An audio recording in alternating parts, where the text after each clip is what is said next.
এই ২১শে জুলাইয়ের ঘটনার পরে আমার মমতা বন্দ্যোপাধ্যায়কে ৫টা প্রশ্ন।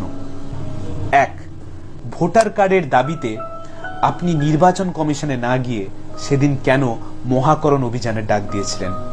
প্রশ্ন ২, যে মনীশ গুপ্তকে আপনি খুনি বলতেন সেই মনীশ গুপ্তকে পাশে বসিয়ে আপনি কি করে শহীদ দিবস পালন করেন? প্রশ্ন ৩, এক্সিকিউটিভ এনকোয়ারি বডি যেটা জ্যোতি বসু তৈরি করেছিলেন তার ফাইল মহাকরণ থেকে কি করে লোপাট হলো, এর উত্তর আপনি এখনো কেন দেননি?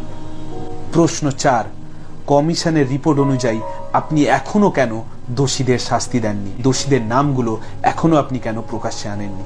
আমার ৫ এবং শেষ প্রশ্ন, আপনি যে নিজে কমিশন তৈরি করেছিলেন সেই এনকোয়ারি কমিশনে প্রত্যেকে সহযোগিতা করলেও আপনি কেন ওই কমিশনে আপনার কোনো বয়ান দেননি?